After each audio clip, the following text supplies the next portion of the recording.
जब दुनिया की दो महाशक्तियां आमने सामने होती हैं तो दांव पर सिर्फ उनका गुरूर नहीं बल्कि पूरी दुनिया की शांति होती है। आज टू द पॉइंट में बात मध्य पूर्व की उस खौफनाक बिसात की मैं करूंगी जिसने वॉशिंगटन से लेकर के तेल अवीव तक की नींद को उड़ाकर रख दिया है। और इसे आपके लिए जानना बेहद ज़रूरी है, इसलिए वीडियो को लास्ट तक ज़रूर देखिएगा क्योंकि इसका असर जाहिर सी बात है भारत पर भी पड़ेगा। नमस्कार, आपके साथ मैं पल्लवी रविंद्र सिंह। खबर है कि ईरान ने अपनी यूरेनियम भंडारों की सुरक्षा के लिए एक ऐसा चक्रव्यूह तैयार कर लिया है जिसे भेदना अब दुनिया की सबसे बड़ी एडवांस मिलिट्री के लिए भी लोहे के चने चबाने के जैसा होगा। ईरान ने अपनी अंडरग्राउंड न्यूक्लियर साइट्स को मौत के कुएं में तब्दील कर दिया। सुरंगों के चप्पे चप्पे पर ऐसी खदानें और माइंस बिछा दी गई हैं जो किसी भी बाहरी हमले या कमांडो ऑपरेशन को पलक झपकते ही खाक में मिला सकती हैं। अब सवाल तो ये है कि ईरान इतना आक्रामक क्यों हो गया, और सबसे बड़ा सवाल, व्हाइट हाउस में दोबारा वापसी करने वाले डोनाल्ड ट्रंप इस नई चुनौती का आखिर सामना कैसे करने वाले हैं। आज मैं आपसे सिर्फ सतही खबरों की इस वीडियो में बात नहीं करूंगी बल्कि उन छुपे रहस्यों और रणनीतियों की भी बात करने जा रही हूं जिन्हें जानना आपके लिए बेहद ज़रूरी है। ईरान का न्यूक्लियर प्रोग्राम हमेशा से एक रहस्यमय किला रहा है। जब मैं मौत के कुएं की बात कर रही हूं तो मेरा सीधा इशारा ईरान की दो सबसे सुरक्षित जगहों की तरफ है। और ये कौन सी दो जगहें हैं? नतांज और फोर्डो। फोर्डो फैसिलिटी की एक पहाड़ के अंदर 80 से 100 मीटर की गहराई में स्थित है और अमेरिका के पास मैसिव मार्डेंस पेनिट्रेटर या फिर GBU-57 जैसे शक्तिशाली बंकर बस्टर बम है जो ज़मीन के बहुत अंदर तक तबाही मचा सकते हैं। और हमने देखा भी है इससे पहले ईरान में किस तरीके का उसने तांडव मचाया। अब देखिए, ईरान यह बात बहुत अच्छी तरीके से जानता है, इसलिए उसने सिर्फ पहाड़ों की गहराई पर निर्भर रहने के बजाय अब एक्टिव डिफेंस मैकेनिज्म अपनाना शुरू कर दिया है। अब नई रिपोर्ट में क्या दावा किया गया वो जानिए। नई रिपोर्ट्स और सैटेलाइट डेटा यह इशारा कर रहा है कि ईरान ने इन सुरंगों के नेटवर्क में भारी मात्रा में लैंडमाइंस और एडवांस एक्सप्लोजिव ट्रैप्स बिछा दिए थे। इसका सीधा मतलब क्या है? इसका मतलब ये है, अगर अमेरिका या इजराइल कोई भी हवाई हमला करता है या फिर इजराइल की खुफिया एजेंसी मोसाद अपने कमांडो भेजकर कोई ग्राउंड ऑपरेशन करने की कोशिश करती है, जो खैर वो करती ही रहती है, तो यह पूरा का पूरा नेटवर्क एक विशाल बम की तरह फट जाएगा। दुश्मन अंदर घुसेगा तो सही इस सुरंग में, लेकिन जिंदा वापस लौटेगा या नहीं इसकी कोई गारंटी नहीं है क्योंकि ईरान ने इसकी पूरी तैयारी करके रखी है। अब आपको समझाते हैं कि ईरान आखिर बचाना क्या चाहता है इन सुरंगों के जरिए, क्योंकि आपके लिए जानना ज़रूरी है। ईरान लगातार अपनी बात पर अड़ा हुआ था। इस सबके बीच युद्ध विराम की घोषणा ट्रंप की तरफ से की गई, लेकिन ईरान अभी भी कुछ ऐसी चीज़ें हैं जिन्हें सपोर्ट कर रहा है, बचाना चाहता है, छिपाना चाहता है। सवाल ये कि किसकी नज़र से और क्यों। इंटरनेशनल एटॉमिक एनर्जी एजेंसी की रिपोर्ट्स लगातार या चीख चीख कर कहती रही हैं कि ईरान ने लगभग 60% शुद्धता वाले यूरेनियम का एक बड़ा भंडार जमा कर लिया था और अमेरिका इसी का विरोध कर रहा था। अगर आपको याद हो तो अमेरिका कह रहा था कि किसी भी कीमत पर यूरेनियम का इस्तेमाल नहीं करने दिया जाएगा ईरान को। अब 60% दावा किया जा रहा है कि रिपोर्ट में ईरान ने जमा कर रखा था। अब इसका मतलब क्या होगा वो मैं आगे आपको समझाऊंगी। देखिए, विज्ञान की नज़र से अगर समझे तो सिविलियन इस्तेमाल जैसे बिजली बनाने के लिए सिर्फ 3 से 5% ही यूरेनियम की ज़रूरत होती है, लेकिन जब यह आंकड़ा 60% को क्रॉस कर जाए, जैसा दावा किया जा रहा था कि ईरान ने लगभग 60% तक यूरेनियम अपने पास इकट्ठा करके रखा हुआ है, तो वहाँ से 90% यानी वेपन ग्रेड यूरेनियम यानी परमाणु बम बनाने लायक तक का सफ़र कुछ हफ्तों या फिर शायद कुछ दिनों का ही रह जाता है। और यही वजह है कि अमेरिका लगातार ईरान पर नज़र बनाए हुए था और ईरान कह रहा था कि हम परमाणु बम बना कर रहेंगे। इस सब के बीच ये रिपोर्ट्स चौंकाने वाली हैं। देखिए, अमेरिका लगातार यह दबाव बना रहा था कि ईरान अपना संवर्धन यानी कि जो यूरेनियम उसने इकट्ठा करके रखा हुआ है उसे रोक दे और इस यूरेनियम को सरेंडर कर दे, लेकिन ईरान ने झुकने के बजाय अपनी किलेबंदी और मजबूत कर ली है। यह कदम एक साफ संदेश है। देखिए, संप्रभुता से समझौता नहीं किया जाएगा, ईरान लगातार इस बात को कह रहा था।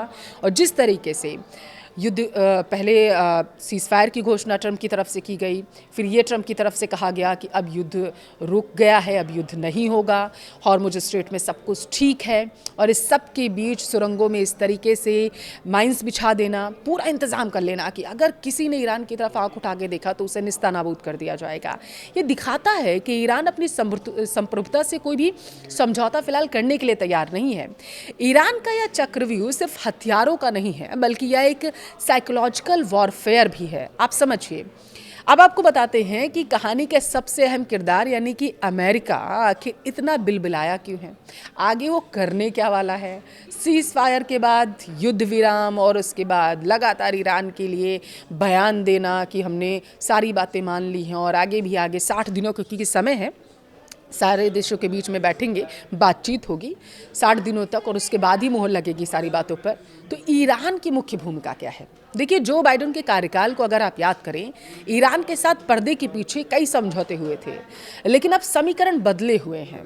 अब ट्रंप क्या करेंगे, या वो सवाल है जो इस वक्त मिडिल ईस्ट की हर न्यूज़ रूम में गूंज रहा है। और इतना ही नहीं, हर कोई इस पर नज़र बनाए हुए है कि आखिर अब होने क्या वाला है। डोनाल्ड ट्रंप का ईरान को लेकर इतिहास बेहद आक्रामक रहा है। आप याद कीजिए 2018 का वो साल जब ट्रंप ने अमेरिका को ईरान न्यूक्लियर डील से एक तरफा बाहर का रास्ता दिखा दिया था और मैक्सिमम प्रेशर कैंपेन की शुरुआत कर दी थी। और हम 2020 की शुरुआत को आखिर कैसे भूल सकते हैं, जब ट्रंप के आदेश पर ईरान के सबसे ताकतवर जनरल कासिम सुलेमानी को इराक में ड्रोन स्ट्राइक में मार गिराया गया था। और आपको याद है, इसी स्ट्राइक के बाद ईरान जो है पूरी तरीके से मुखर होकर सामने आ गया था और उसने कहा था कि हमारे जनरल कासिम सुलेमानी को इराक में उस टाइम मार गिराया गया ड्रोन स्ट्राइक के जरिए जब वो बातचीत करने के लिए गए थे और अमेरिका ने इसकी जिम्मेदारी ली थी। कोई अमेरिका का इसमें रूप ही नहीं बनता था आने का। इसके बाद ईरान बिलबिला गया था। अब ट्रंप के सामने दो रास्ते हैं। पहला रास्ता कूटनीतिक और आर्थिक। देखिए, ईरान पर पहले से भी ज़्यादा कड़े प्रतिबंध लगा देगा अमेरिका, ये माना जा रहा है। हालांकि वो बात अलग है कि जो डील्स हुई हैं, जो बातें हुई हैं, उसमें माना जा रहा है कि बहुत सारी ढीलें ईरान को दी जाएंगी। लेकिन पर्दे के पीछे क्या चल रहा है हमें वो समझना ज़रूरी होगा, क्योंकि अमेरिका इसके लिए मशहूर है। अमेरिका अपनी बातों से कब पलट जाता है इसे पता ही नहीं चलता। ये इसीलिए माना जा रहा है कि ईरान पर पहले से भी ज़्यादा कड़े प्रतिबंध लगा देगा अमेरिका, ताकि वो यूरेनियम जो उसने कलेक्ट करके रखा हुआ है उसका इस्तेमाल ही ना कर पाए, वो घुटनों के बल रेंगता ही रहे, वो अपने पैरों पर खड़े ना हो पाए। ये इंतज़ाम जो है अमेरिका करेगा। ईरान के तेल को निर्यात को पूरी तरीके से ब्लॉक कर दिया जाएगा ताकि उसकी अर्थव्यवस्था चरमरा जाए, उठ ही ना पाए। दूसरा रास्ता क्या है? सैन्य कार्रवाई। इजराइल को हरी झंडी देना या खुद अमेरिकी सेना के जरिए ईरान की न्यूक्लियर फैसिलिटी पर टारगेटेड अटैक अमेरिका कर सकता है या फिर इजराइल के जरिए करवा सकता है। लेकिन यह ट्रंप के लिए एक पेच फंस चुका है। ये इतना आसान नहीं है, दो रास्ते जो मैंने आपको बताए हैं, पेच फंसा हुआ है। दरअसल ईरान की यह नई रणनीति जिसमें सुरंगों को माइनफील्ड बना दिया गया, सैन्य हमले के जोखिम को 100 गुना ज़्यादा बढ़ा देता है। कोई भी राष्ट्रपति, खासकर ट्रंप जो अमेरिका फर्स्ट की बात करते हैं, अपने सैनिकों को ऐसे मौत के कुएं में भेजने से पहले 100 बार सोचेंगे। इस मुद्दे को इजराइल के बिना अगर मैं आपको समझाने की कोशिश करूंगी तो बेकार होगा। इसलिए इजराइल को भी इस यहाँ पर समझना बहुत ज़रूरी होगा कि अब उसकी क्या भूमिका रहने वाली है और उसका अगला कदम क्या होगा। क्योंकि आपने गौर किया, युद्ध विराम हो गया, अमेरिका ने कह दिया युद्ध ख़त्म हो गया, नेतन्याहू ने कोई बयान दिया आकर के। देखिए, इजराइल के लिए एक न्यूक्लियर शक्ति वाला ईरान उसके अस्तित्व के लिए सबसे बड़ा खतरा है। अगर अमेरिका कदम पीछे खींचता है तो बहुत मुमकिन है कि इजराइल एक तरफा प्री एम्प्टिव स्ट्राइक कर दे। लेकिन ईरान ने भी अपनी तैयारी पूरी कर रखी है। अगर ईरान पर हमला हुआ तो वो चुप नहीं बैठेगा।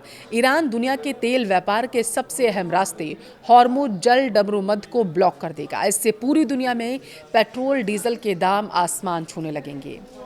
प्रॉक्सी वॉरफेयर लेबनान में हिजबुल्ला, यमन में हूती, इराक सीरिया में बैठे ईरान समर्थित लड़ाके, इजराइल और मिडिल ईस्ट में मौजूद अमेरिकी ठिकानों पर मिसाइलों की बारिश कर दी जाएगी।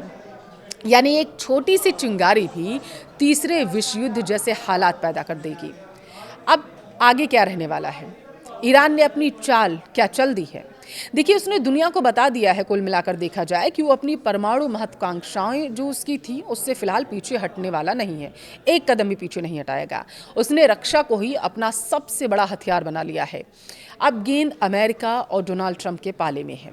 क्या वो आर्ट ऑफ द डील के तहत कोई नया और कड़ा समझौता करेंगे या फिर मध्य पूर्व एक विनाशकारी युद्ध की आग में झोंक दिया जाएगा? इस भू राजनीतिक शतरंज की हर चाल पर हमारी नज़र बनी हुई है।